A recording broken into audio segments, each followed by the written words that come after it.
First of all, let me say thanks a lot. I appreciate the opportunity to be here. I don't know if you know it or not. Some of you do, some of you don't. Former head of the FBI, Los Angeles, California, retired in 1979, March. And shortly after my retirement, I was asked to investigate the Jeffrey R. McDonald case as a private investigator. He's a former Green Beret doctor who was convicted of murdering his wife and 2 children in Fort Bragg, North Carolina, February 17, 1970. It's a long story. I put in about 2,000 hours on the case. When the case first began, my investigation first began, I told Dr. McDonald that I would investigate the matter for him. He had just been convicted and was sentenced to 3 consecutive life sentences. I think I'm going to sneeze. I didn't make it. Okay. 3 consecutive life sentences. I told him if I found out that he was guilty, I would no longer be on the case. I would drop my investigation. Much to my surprise, from the evidence that I read, information that I developed over a period of several years, I've established beyond any question of a doubt that this man is absolutely innocent.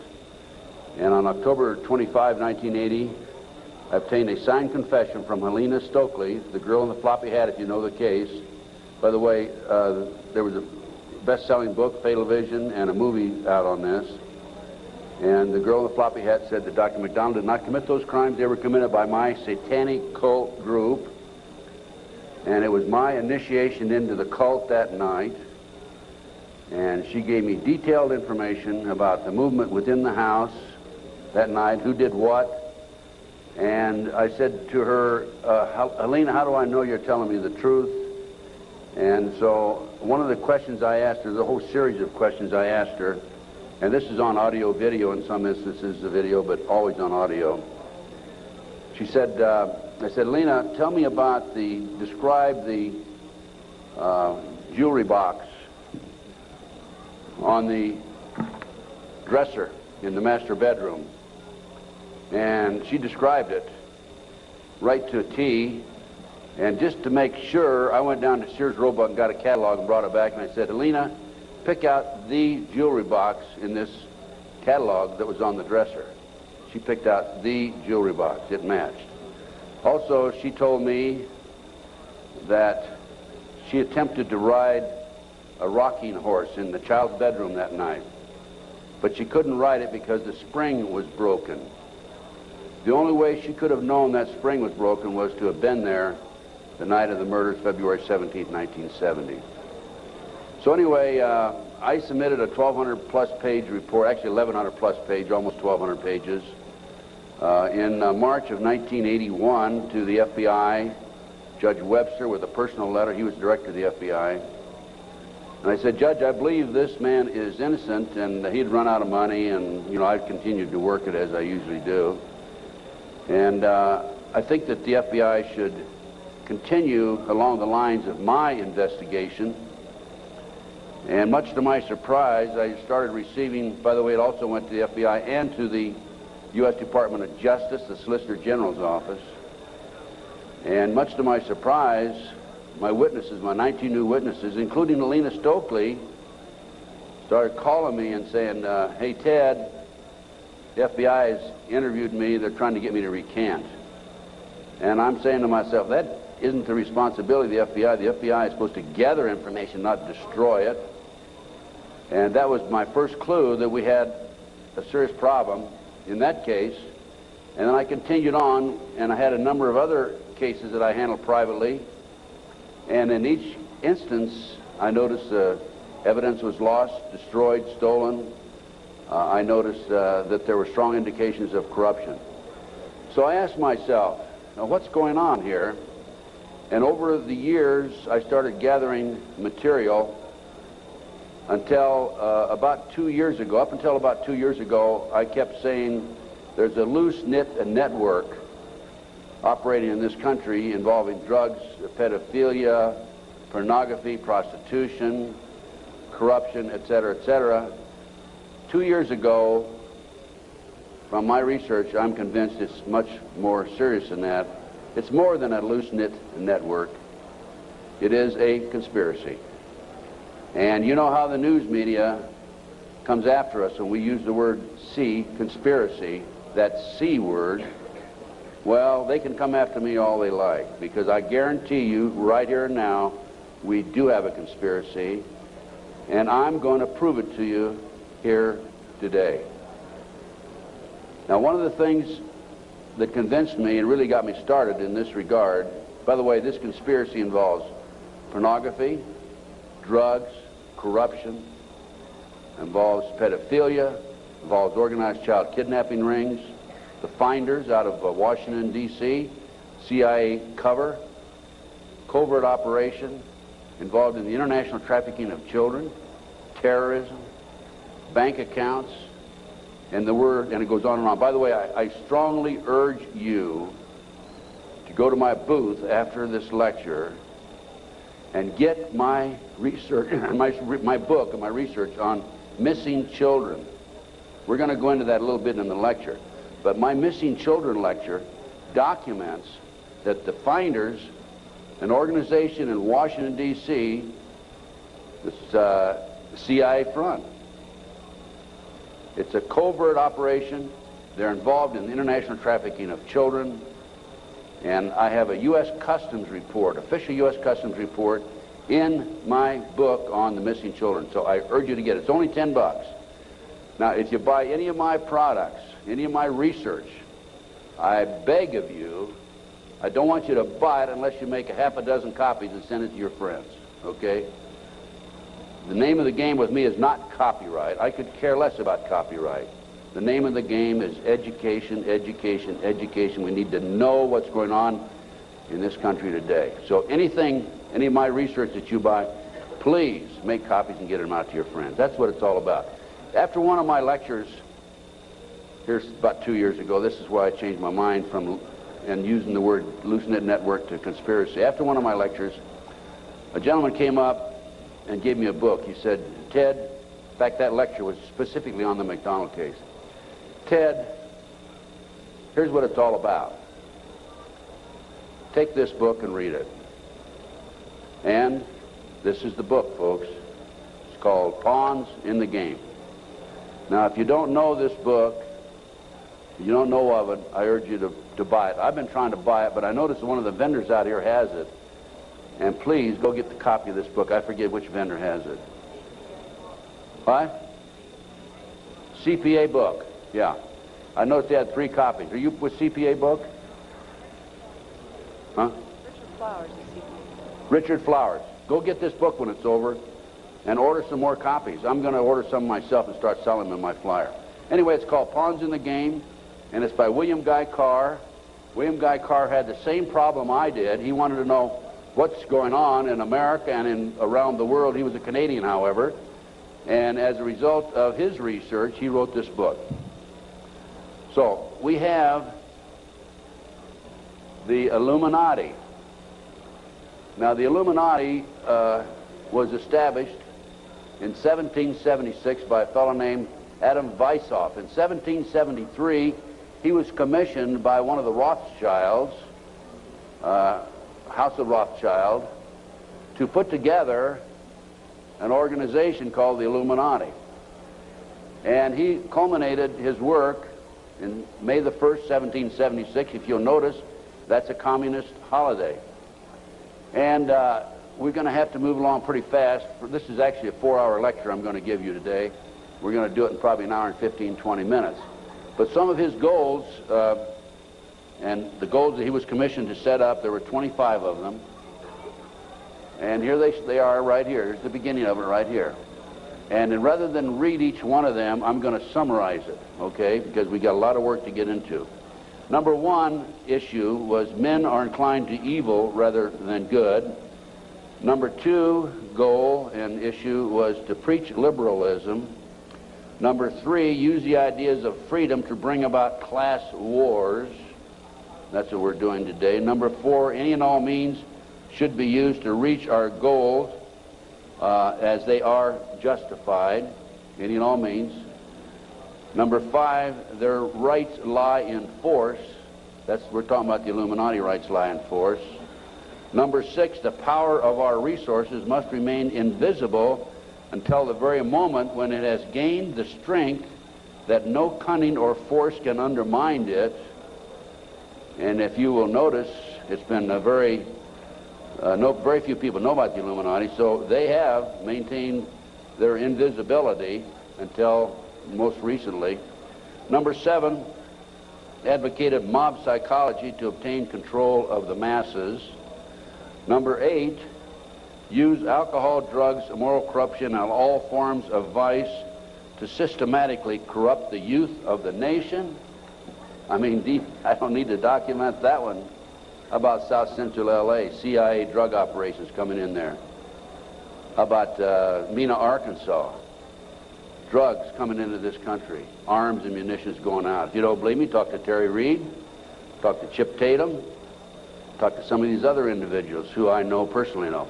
During the recent, last fall actually, drug hearings by Mr. Arlen Specter, Senator Arlen Specter, one of the big phonies of Washington, D.C., the magic bullet theorist, I watched those hearings, and I couldn't believe the mamby-pamby, weak witnesses he brought forward, people that really had no direct knowledge of the drug operation.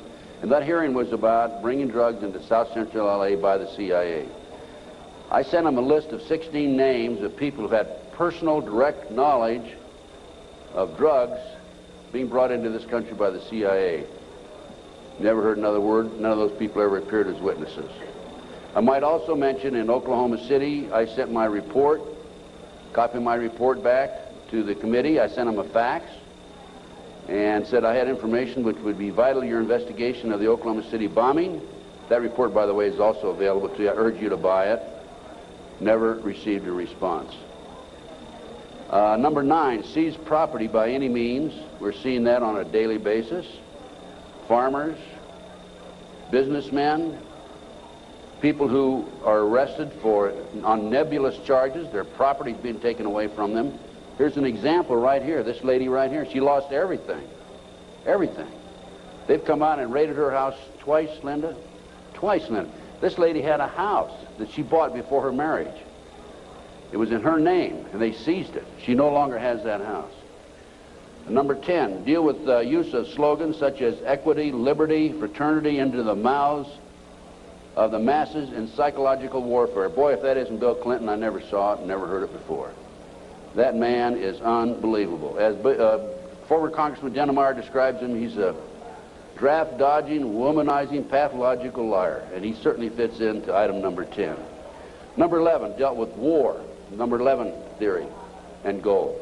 In 1773, Adam Weishaupt set down policies that were publicly announced in 1939, folks.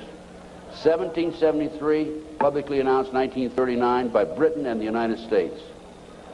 And the war should be directed so that the nations on both sides are placed further in debt and peace conferences conducted so neither combatants obtain territorial rights. Yalta.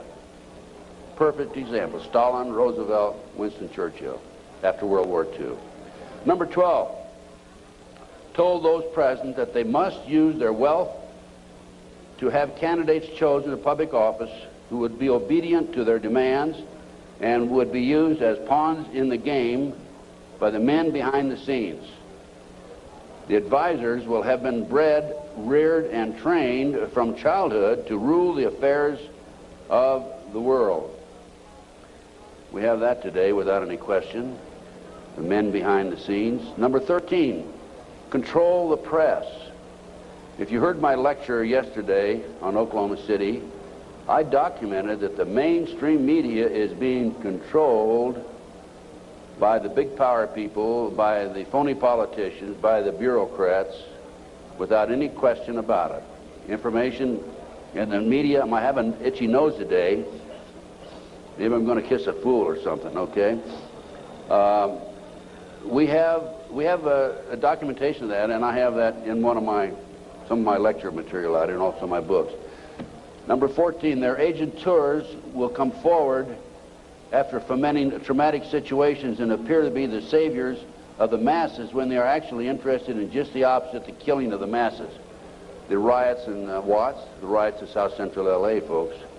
Number 15, create industrial depression and financial panic, unemployment, hunger, shortage of food. Use this to control the masses or the mobs, and use the mobs to wipe out all those who dare to stand in the way. Well, I'll tell you right now, every expert I've talked to is talking about food shortage. And it's coming, I'm convinced. And we also know about the market crashing here in October. I had a market specialist on my radio talk show, and if you don't listen to my show, I urge you to, because it's a real good, solid education for you. Just this week, George Green, he was also on my show on October the 6th. George told us on October the 6th there would be a crash of the market in October. It came. Now he told us this week there will be another crash, and it'll drop, he thinks, 2,000 points. So we'll see what happens. I hope it isn't true. Number 15, create industrial depression and financial panics, unemployment. I've already covered that. Number 16, infiltrate into the secret Freemasonry to be used for their purposes. That's been documented many times. Number 17, expound the value of systematic deception. Use high-sounding slogans and phrases and advocate lavish promises to the masses, even though they cannot be kept. Again, Bill Clinton. George Bush was good at that too, by the way.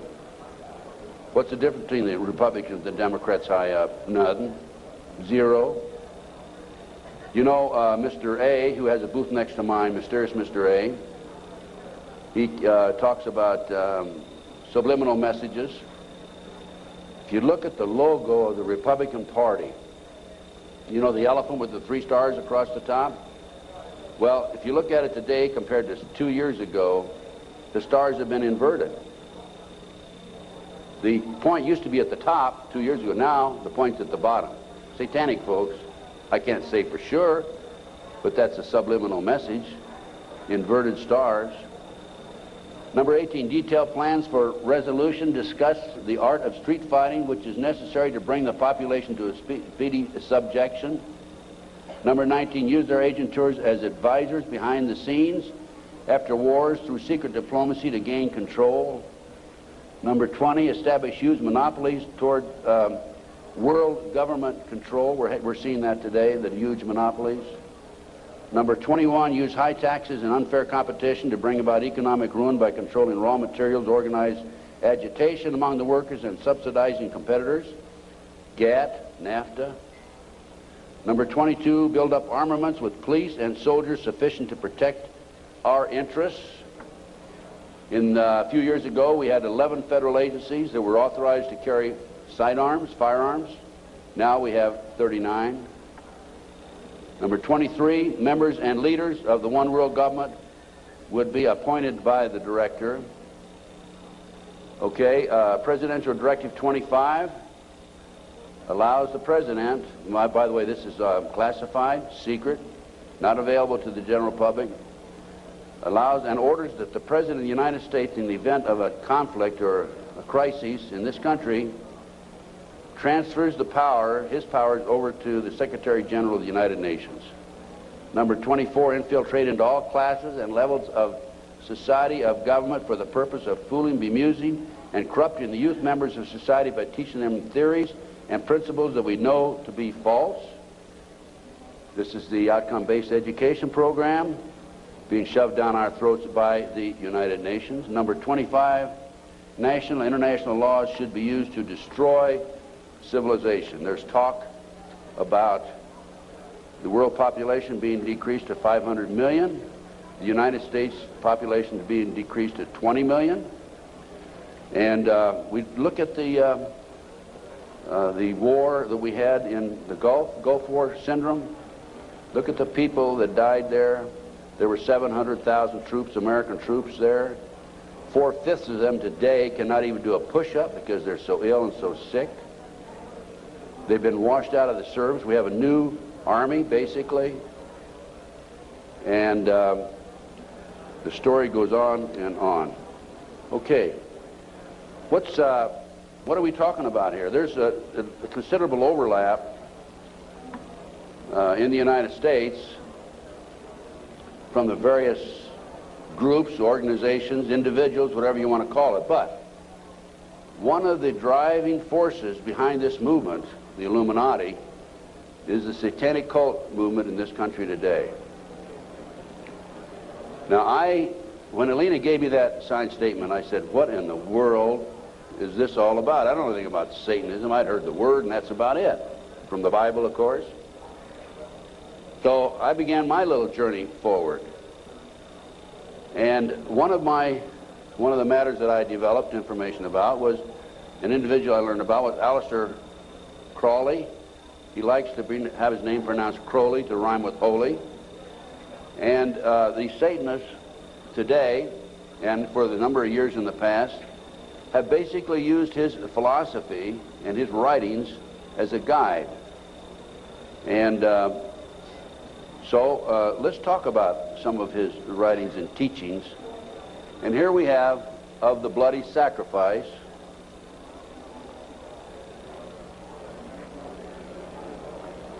And here we have The Blood is the Life. And here on page 94 of his book, it would be unwise to condemn as irrational the practice of those savages who tear the heart and liver from an adversary and devour them while yet warm. In any case, it was the theory of the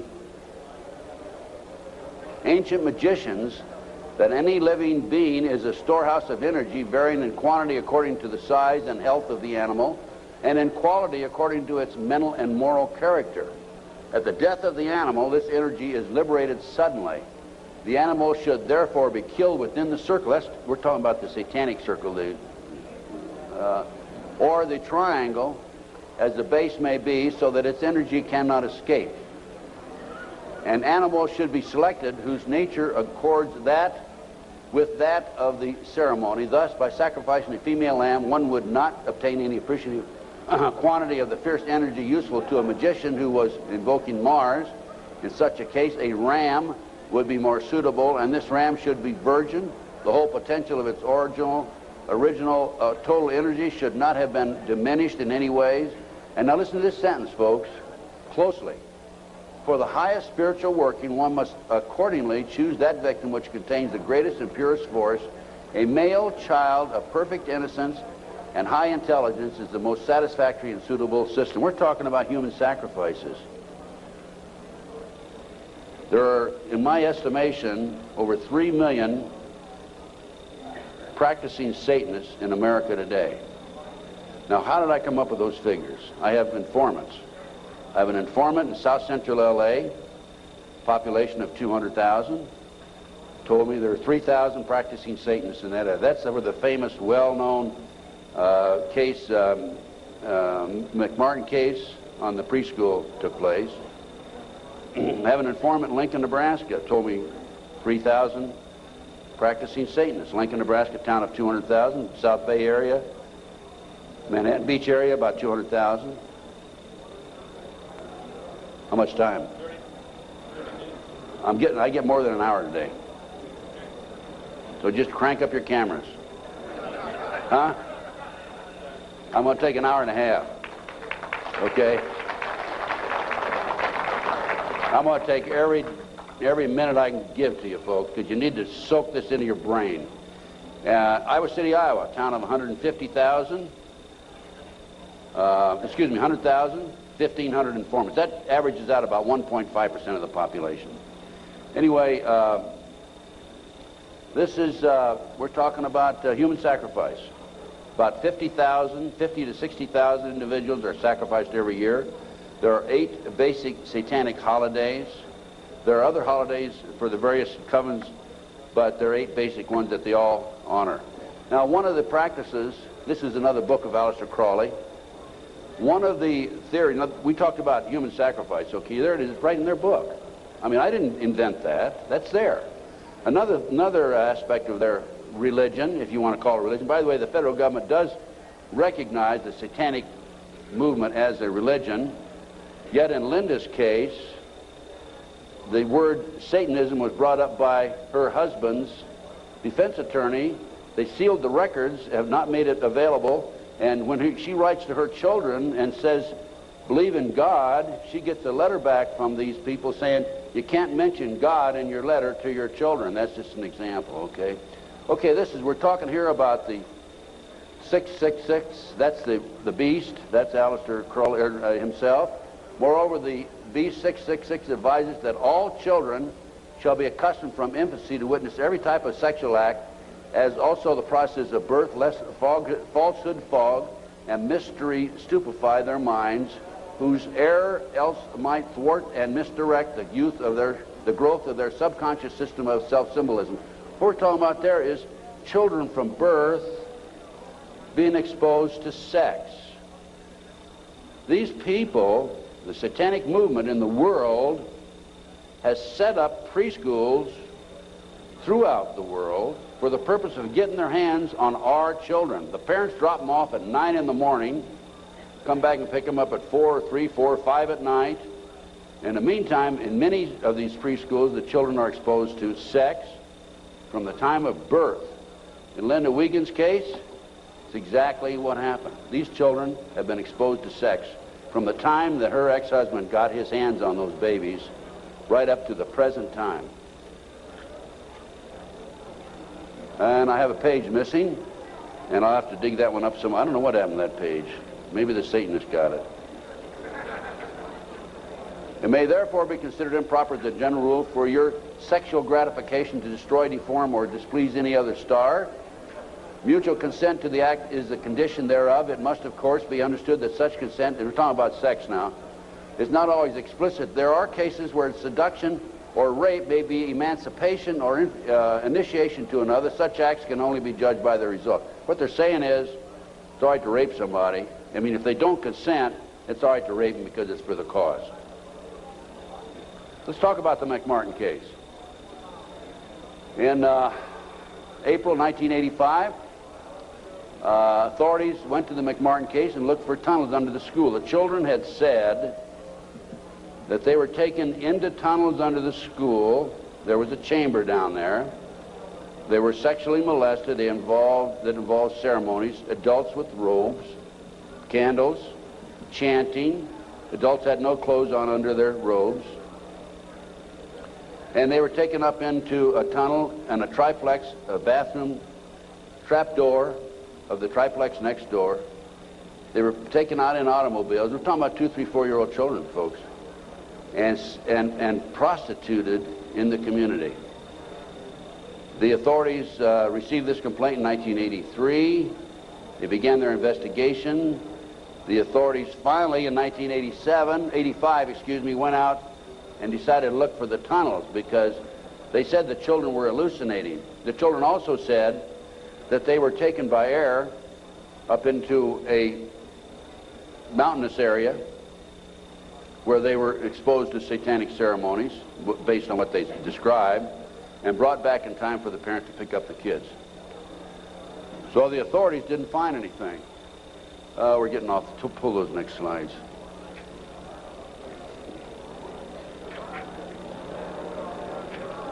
Well, I'll tell you what. In the spring of 1993, I heard that the property of the McMartin School had been sold from the McMartin family to the defense attorney, actually given to him.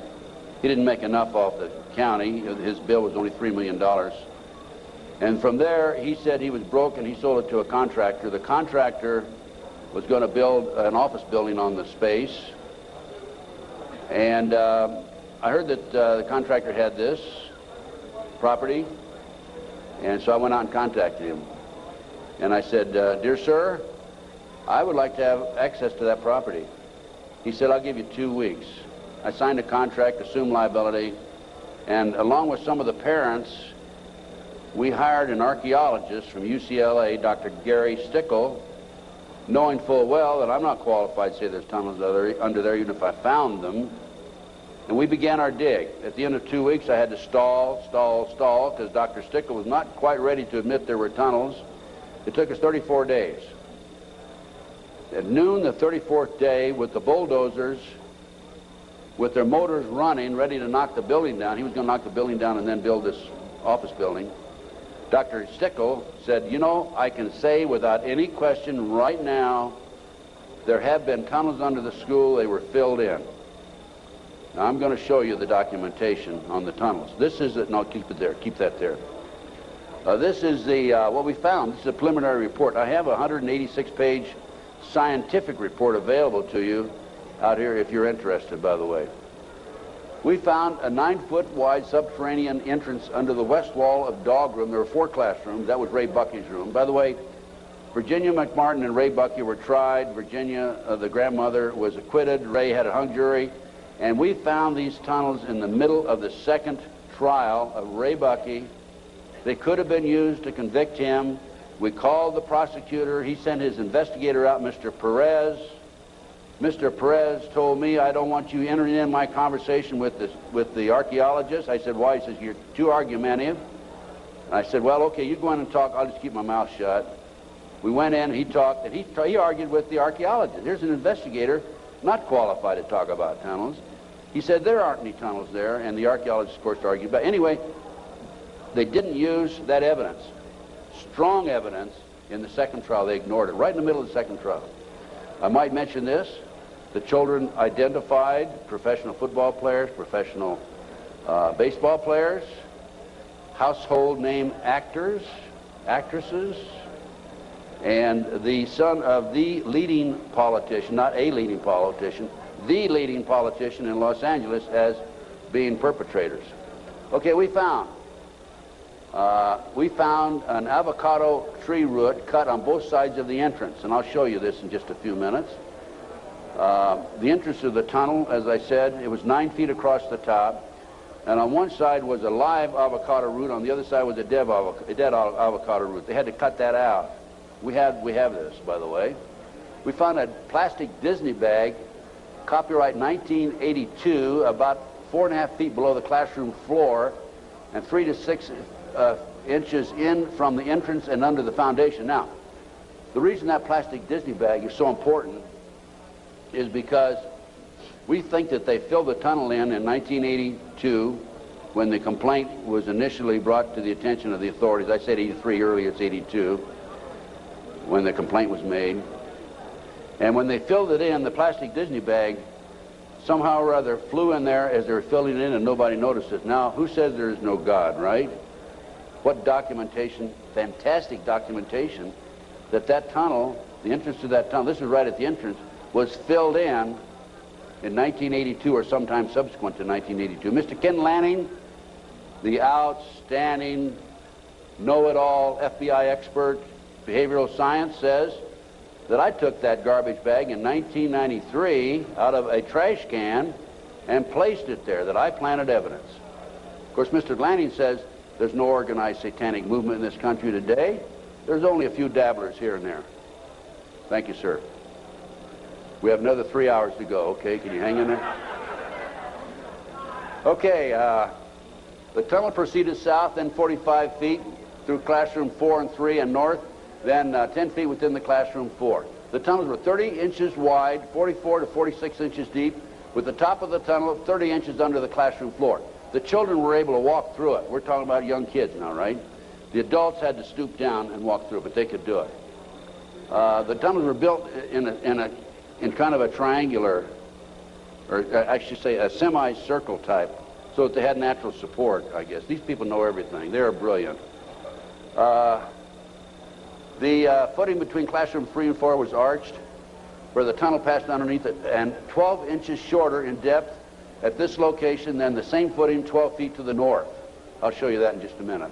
That's significant, because the arch was where the tunnel went, and it was arched in that particular location, whereas 12 feet away, it was 12 inches longer or thicker. Footing between, let's see, there were 4 large upright containers were found in the tunnel under the arch, obviously hand-placed.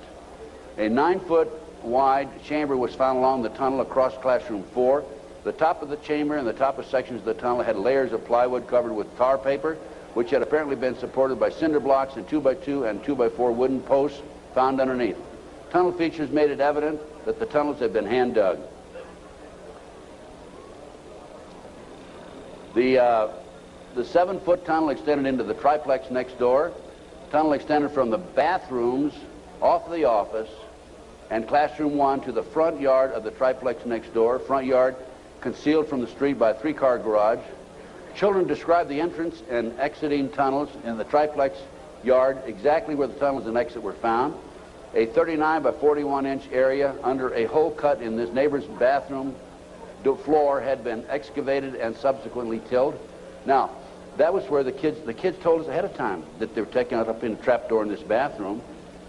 And there was a crawl space in the house about like this, and we got one of our skinny archaeologists to go in there, take pictures. The bathtub protruded underneath the floor of the bathroom.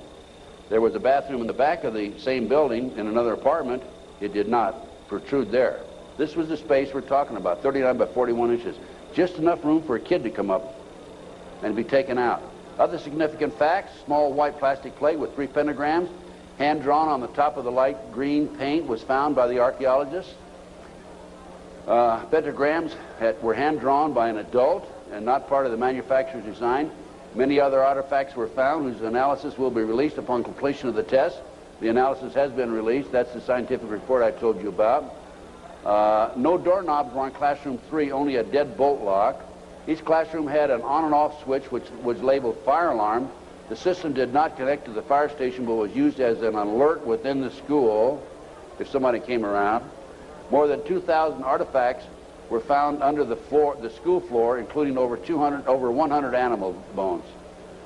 Due to the constraints and time constraints and so forth, we had to discontinue the process on noon the 34th day. By the way, this cost us, a lot of people donated their time. It still costs us money. It cost us between $55,000 and $60,000. I personally put in $17,000, which I ended up, in many instances, paying over a long-term period payment plan. This is a floor plan of the whole lot. There is, right there, the building itself. This is the entrance, the concrete slab, a vacant lot there. This is a yard. And here's the avocado tree we're talking about. And here's the entrance right there. Now here is the tunnel. It came in here, extended here, and here's the chamber across here. We think, but didn't have time to explore this, the tunnel went up here. Now we definitely were able to come up with it here, right here, and it came into the bathroom over here. Okay. There's the entrance. 9 feet across here. I'll show you a diagram in a few minutes. There's the avocado tree. Those roots are live. Over here we had a dead avocado root. Okay, next. There's a plate that was found in the play yard, buried about 6 inches under the sand, with the pentagram on it. That's right. And here's a diagram of the tunnel. This is the entrance to the tunnel. Now that's the floor, the footing for the classroom 4. Here's the plastic Disney bag, was located right there, partially under the footing and partially out. And this AF means artificial fill. And this was the shape of the entrance. Okay.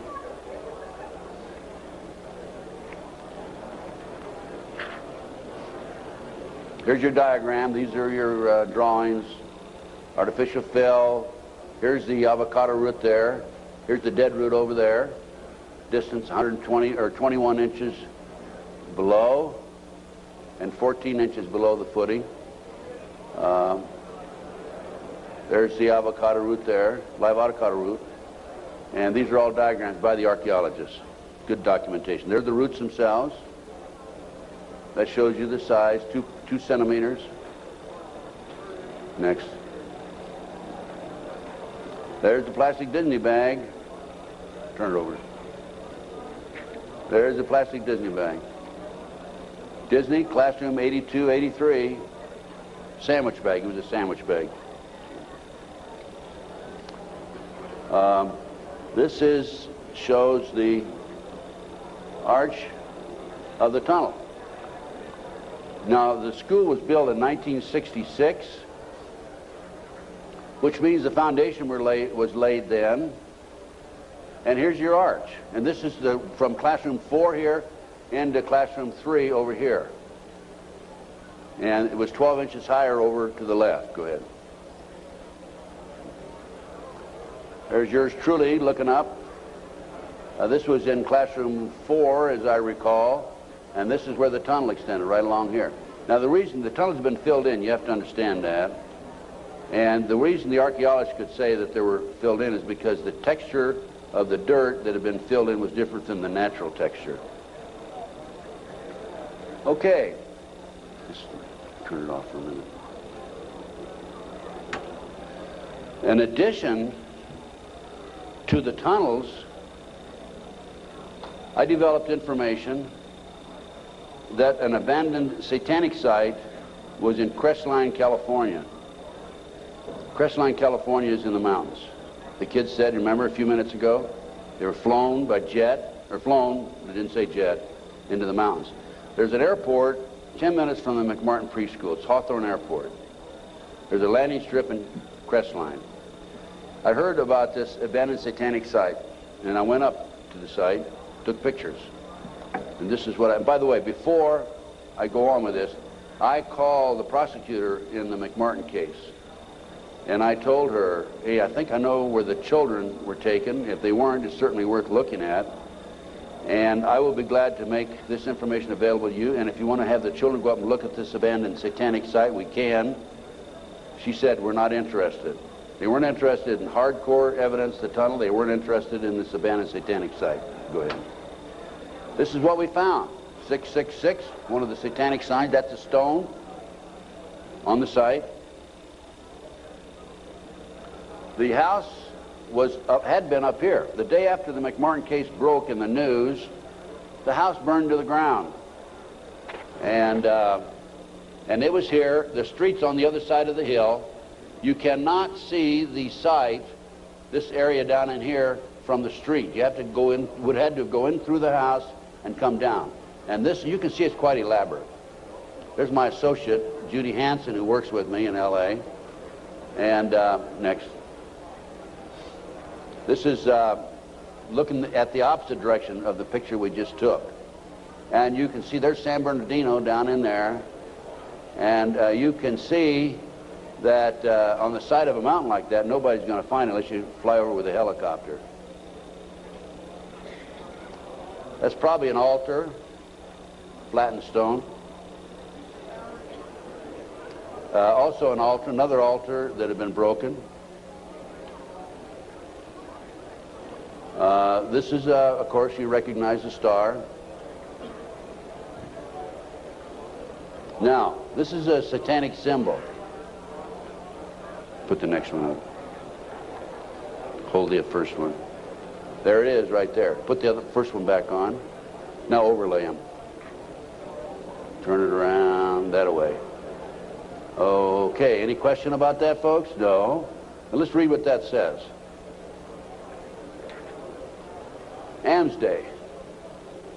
Asmodee, a strong and powerful king, appears with 3 heads, the first like a bull, the second like a man, the third like a ram.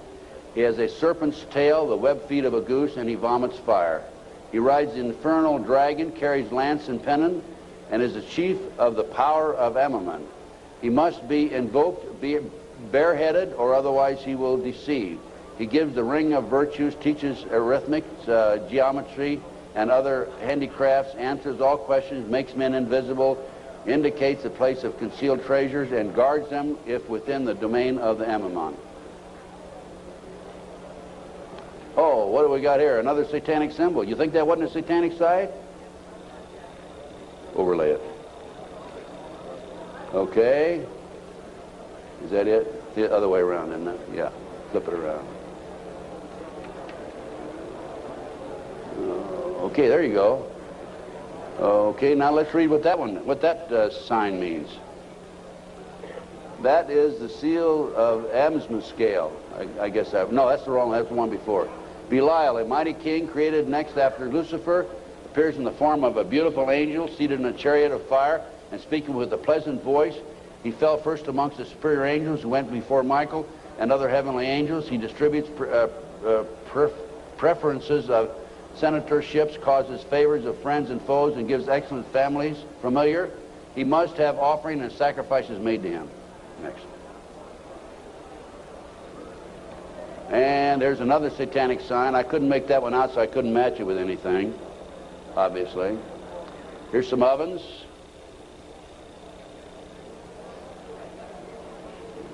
That was a large circle with a number of signs in it, a lot of writing. We couldn't get up high enough that we could take a good picture of it. And let's put that back a minute. That's another case. Okay, nothing came of that. Nobody was interested in an abandoned satanic site, even though it appears to have been related to the McMartin case. I have to say that I was very disappointed. We gathered this evidence privately. The police don't have the capability of doing so. Too many high-pressure people involved. Too many prominent individuals involved. So that's just an overview of the McMartin case, folks. No question in my mind that it was a satanic operation. And Dr. Roland Summit, UCLA psychiatrist, says, who's done a lot of research in this field also, that there are 50 other preschools in the country where the kids have talked about going down into tunnels. Now, this is another case that I worked out of Philadelphia, similar case to Linda's. And this is the Lou Bear case. Lou called me back in, I guess, the late 80s. And he said that he had gone underground with his children. The great FBI came in with their SWAT team, as they did with Linda, raided his house, grabbed him, put him in jail, took the children, turned them over to his ex-wife, whose boyfriend, according to the children, was sexually molesting them. And Lou said, "What can I do, and how can you help me?" So I was willing to go back and testify for Lou. And one of the matters that I was going to testify about was the drawings by the kids. And it's not a funny thing, but it's an established fact that children who have been sexually molested for some reason or other, when they're, 2, 3, 4, 5, 6, 8, 10 years old, whatever, will invariably draw pictures of their activity, of their exposure to these nefarious matters. Invariably they do that. Now, when I was that age, I was drawing cars and airplanes, and the girls were drawing flowers, right? But these kids invariably will draw these pictures. As you can see from Linda's case, she has pictures at her booth that her children have drawn. Now, I was going to go back and testify for Lou, and I was going to say that based upon my reviewing the pictures drawn by the children, they've been exposed to a satanic activity. This is the most telltale of all the pictures. I'm going to show you a series of them. This is a totem pole with a goat's head at the top, children at the various highest level. I understand, again, I say I understand because I'm not sure, because there's so much secrecy involved in the satanic movement. 8, 10 layers of classes of people within themselves, like the dabblers on up to the very highest level.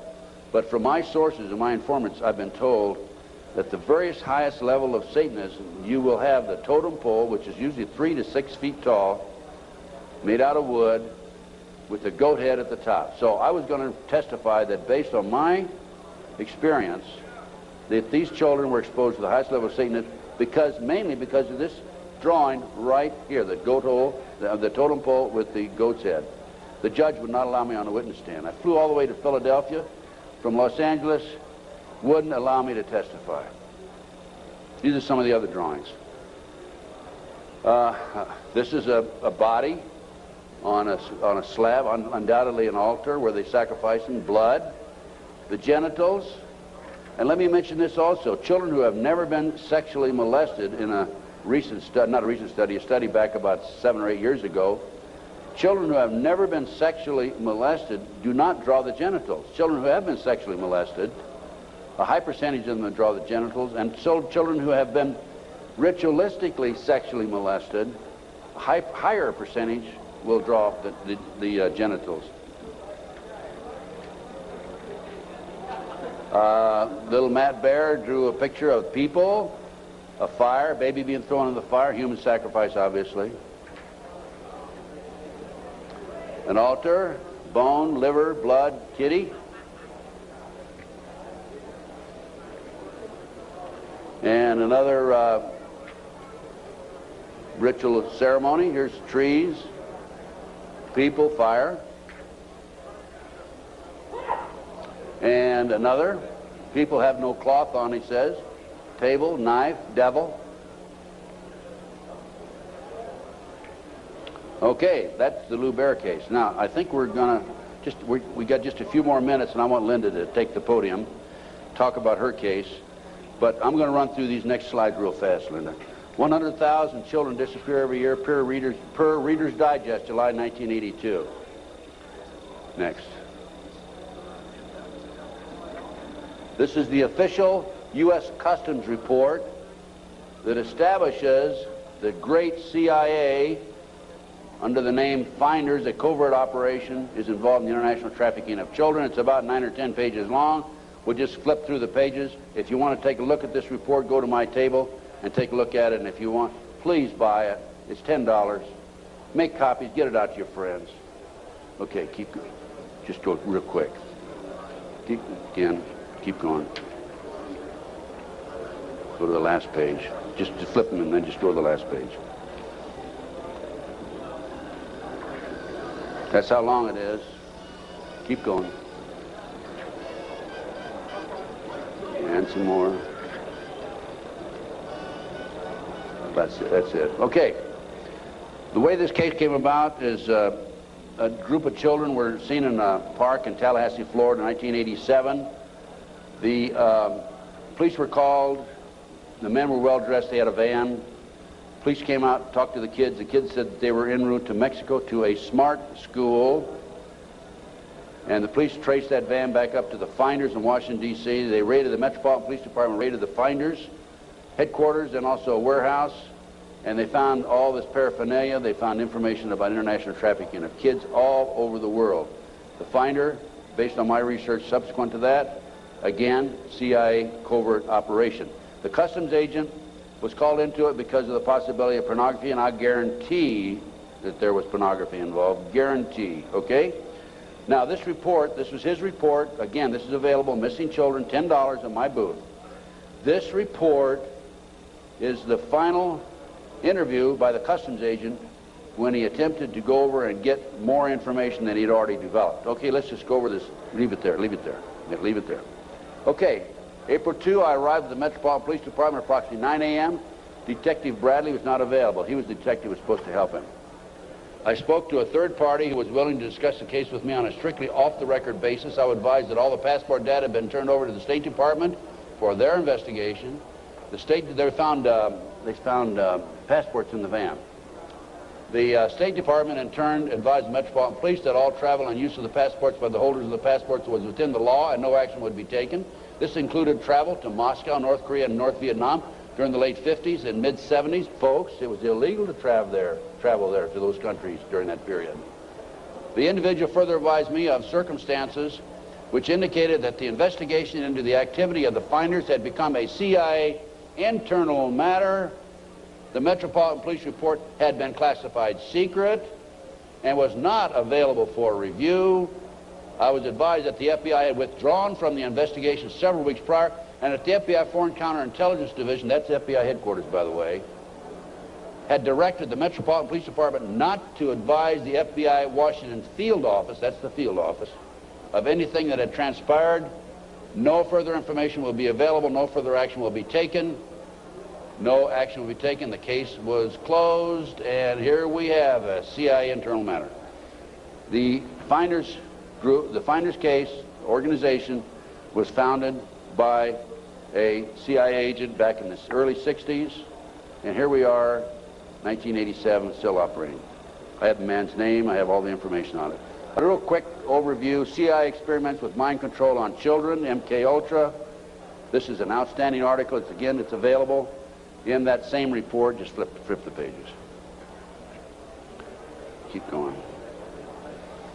Okay, folks, I'm going to turn the podium over to Linda Wiegand. We have about another 15-20 minutes, I believe, and Linda's going to talk about her case. This is one of the most classic examples of corruption I have ever seen, and believe me, you can tell from my lecture that I've seen some pretty awful examples of corruption. Go on, Linda.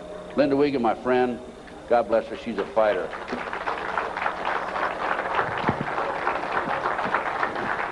Thank you very much. Thanks. I'm here to tell you I'm a living, breathing example of what happens when a satanic cult abuses your children. And sometimes I put slides above the abuse, but after seeing the slides of the children this morning, I think you understand what this is about. And there's pictures over at the booth right out here. The devil to me, maybe 10 years ago, was something that was, I went to Catholic church. I'm still Catholic and Christian. I went to church, and the devil was something out there that you didn't want to talk about at night, and you didn't talk about in the dark, and it was just something in science fiction movies. My children disclosed just sexual abuse in early 1993. They were masturbating. They were pulling their pants down at the supermarket. They started having oral sex with my St. Bernard, inserting pens and pencils into the dog's rectum. The behavior got worse and worse and worse. I woke up one morning. I don't usually talk about this stuff. I woke up one morning to the bread, the butcher block that you cut bread on, because I'm a vegetarian, so it wasn't a butcher block. And there was a huge bread knife in the middle of the butcher block with a big pool of ketchup in the middle of it. And that was on my kitchen table. And I said to my children, what is this? Who did this? What does this mean? And my son John said, Mom, this is some of the things that we have to see and that have been done to us. I knew I had a big, big problem, and I had no idea what it was called. I called all over the country. I had children's drawings for the police. My husband was under arrest for sodomy and oral sex with my children. And I had all kinds of drawings that had circles and people with, there was black candles always in the middle of these tables, and all this oral and anal sex pictures. And I went to the Catholic Church and I said, I don't know what this is, but it seems to me these drawings are significant. There are all kinds of symbols I don't understand, and devil heads and goats heads, and I had no idea I did not know what satanic ritual abuse was. Church asked me if I ever had a psychiatric exam. And I said, actually, I'm completely sane. I just know that there's symbols in these pictures. No one would help me. Even though there was a prosecution going on, they said if you ever bring up satanic ritual abuse, your credibility is lost and you'll just be a kook and it doesn't exist and it's not organized in America. Just focus on child sexual abuse. So I took my children to a child sexual abuse hospital. And while they were being treated, and I had legal custody of my children, and my husband and his lawyers and the judge found out my children were in an expert hospital, they confiscated my house, everything I've ever owned, from my baby pictures to my clothes. I walked away with literally the clothes we had on our backs. Took my cars, my federal post office box mail, my income, my assets. I lost everything by taking my children to an expert on child abuse. It was trying to stop me from what my children could disclose from being uncovered, to try and just break that we had no assets to have my children have medical attention. The children were being treated for sexual abuse, and I had provided all the documentation. And one day the doctor said to me, I need you to come into my office. She said, this is a classic case of SRA. I had no idea. I mean, SRA, is that like an Irish Republican Army thing? I don't know what SRA is. She said, satanic ritual abuse. And she showed me the drawings that the children were doing in her office, and they were of blood sacrifice, of people cutting their arms and dripping blood in chalices, of chalices with devil heads, and on and on and on. It includes group sex. It includes children being killed. And I remember I just felt like my guts were just punched out of my body. I did not know what to do. I didn't know where to go. I called every organization in the country asking for help, children's organizations. And no one wants to acknowledge satanic ritual abuse. And all the child abuse organizations only say that they lobby. They don't actually help people. And so my quest to save my children has taken me here. And as a consequence, and I can tell you here today, there are other mothers who are here today to ask me for help, who have children that were victims of satanic ritual abuse. And it's really hard for me because I'm only one person, and my life has been annihilated, although I have to say it's being rebuilt for the better. But John and Ben, my boys, are 11 and 8, and have lived for 15 or 16 months in the home of a satanic abuser who has been documented as a member of a cult, who 25 people and the state's attorney in Connecticut are investigating and have substantiated sexual abuse and the cult. And yet the governor and no one has been acting to protect my children. So it makes me wonder just how high this goes. But I'll tell you a story about a little boy that affected my life, and I guess it's besides John and Ben, who I always think about and who I want to stop this from ever happening to another child again. I heard a story about a little 8-year-old boy. His mom had taken him to protect him, and they were found. And I had been underground for 3 years, by the way. The mother and this little boy were found. The little boy was taken to a basement. He was crucified alive. First he was skinned. When they torture the children, it causes a physical reaction of the endomorphins in your body to just increase because of the terror and the pain. So when the Satanists drink the blood, they actually get like a chemical, a high, like a drug high from the blood of a tortured victim. And this little boy was found in the basement dead, with no blood, skinned alive and crucified. This cannot happen to any more children. I can't do it alone. My children are there. It's really hard. I need each one of you to know this is not a fairy tale. This is not something out of science fiction. I was a mom who ran a charity and baked oatmeal cookies for my kids. And because my children are victims, I have to stand here and I have to tell you these horrible stories.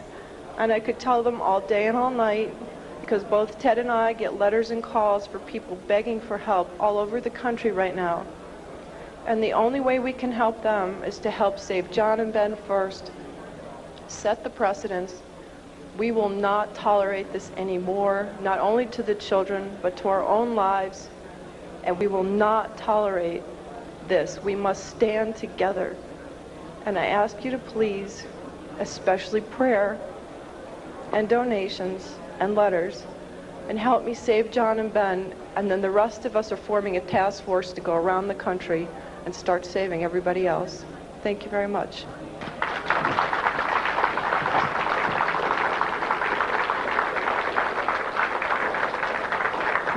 Thank you, Linda. Folks, thanks very much. Any of you have any questions? I guess there's no microphones up here, but go ahead, Renee. Just come down here in front and yell at me.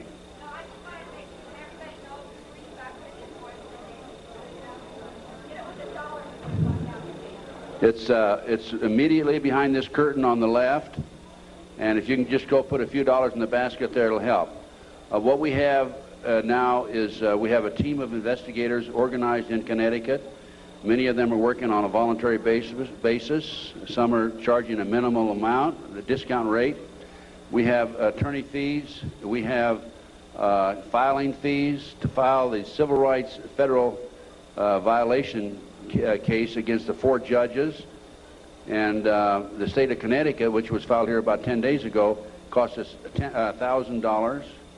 We served the 4 judges, 2 attorneys, and the governor with letters just about 2 days ago telling them unless they release the oldest boy back to Linda. By the way, this boy is not the biological son of the ex-husband. He never adopted this child. Unless they release this child back, we're going to file criminal felony charges against the judges and the governor and others in the state of Connecticut. And we're not kidding. We're going to do it, okay?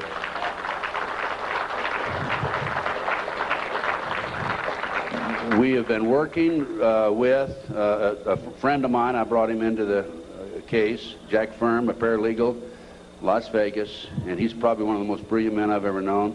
He's doing circles around these attorneys who have taken thousands of dollars, by the way, and he is really responsible for what's happening today more than anybody else. We're all a team, but still he's the one main man in the arena as far as the law is concerned. Any other questions that we have? Yes, come on up to the microphone, please. Come to the microphone, because they need to get this recorded. We listen to your stories, and we wonder if this happens to us or our family or anything. Where would you go, and who would you go to? You quit the FBI. Terry Reid quit. And you implied that the governor, right on down, and, the president and all are crooked as a dog's hind leg. Who would you talk to if you had a problem tomorrow? Who would you talk to if you had a problem tomorrow? Give me a call. I'll help as best I can. I have a network of people that can probably help you. I've had a number of people contact me over the last several years, and I refer them to other experts, and we'll have to take each case at a time, but if we can help you, just give us a call. I have a flyer out here. It's got my phone number on it. No, I'm referring to something happens here in Denver. I need help. Do I call the police? Do I call the governor? Who do I call? If they're all crooked, as you implied, and I believe you, you go to them and they draw a line and say, we're not going to investigate. What do you do? Well, that's why I'm saying call me. Because we have the network of people, and we're in the process of forming a foundation, and we're going to be seeking some money to finance it. And as Linda said, we're going to have a task force that will go around the country and handle these problems. We're probably going to be busier than the one-armed paper hanger, but just give us a call. We'll do what we can to help you. We'll try to help you. Can you go to the police? Yes, go to the police. Make a matter of record. What I suggest you do with the police is go talk to them personally, and then go back and write a letter, confirm your conversation, send it registered mail so you have it on record. Anybody you talk to in these type cases, make sure you have it a matter of record.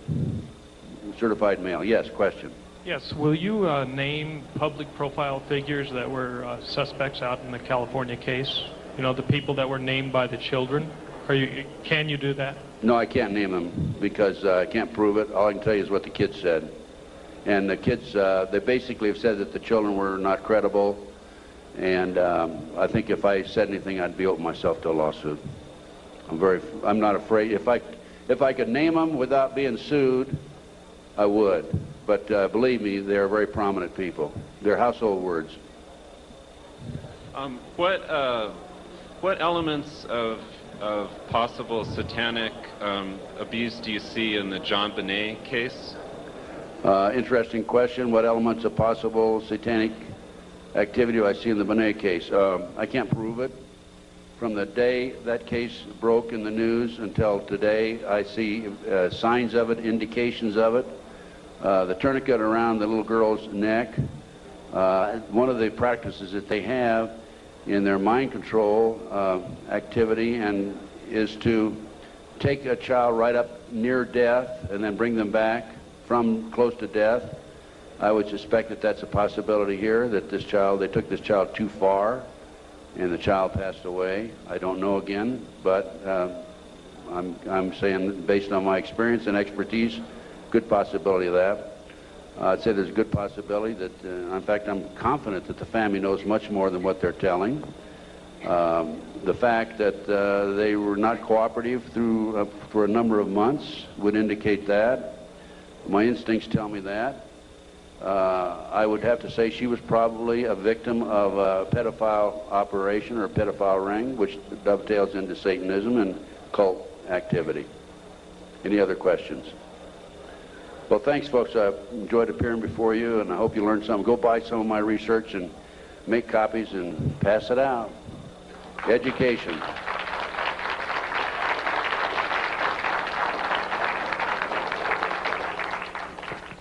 And you're in front of a camera too often, and they don't like that.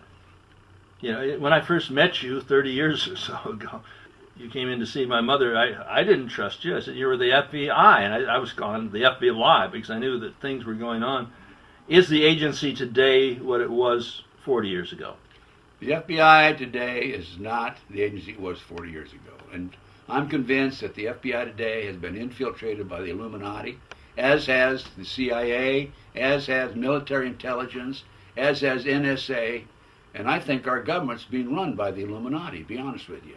Well, the CIA has been often called the enforcement arm of the CFR, the Council on Foreign Relations, at 58 East 68th Street in New York City. It's the Rockefeller Bund, the Cassius cartel that owns the Federal Reserve. They are involved with the Bank of England. We're seeing the major operation coming from London and from New York City and Washington. Do you think that these craft are military?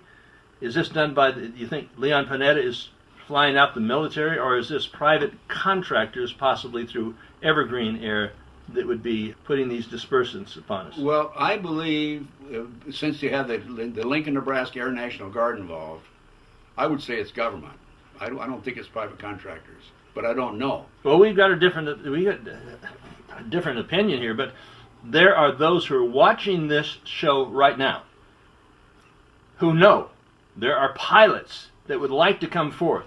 They're just hunting for a website that will address this issue, because a lot of these chemtrail sites are not addressing the issue. They're not pointing their cameras and the telescope and their ire and anger on the target. But we find out that there are some people who are coming forth in private. They're telling us at this base up here in Oregon. There's a woman who was at a bar, and she was talking to some of the guys, and they were bragging about dropping this stuff all over the people of the planet.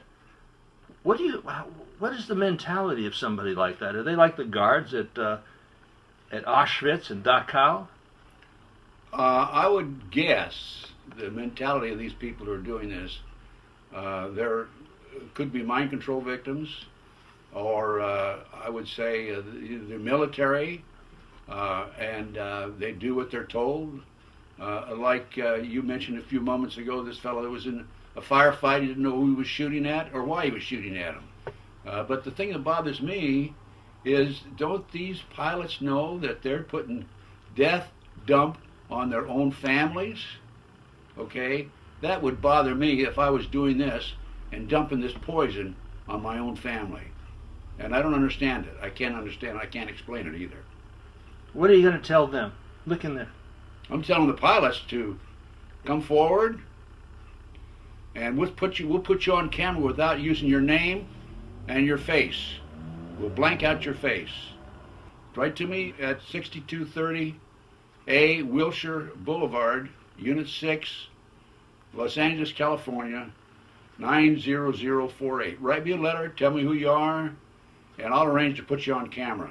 We'll blank out your face, we'll blank out your identity, and we'll go from there. AIRCRAP, aircraft. Aircraft. Okay, ladies and gentlemen, email your information to aircraft, AIRCRAP.org at gmail.com.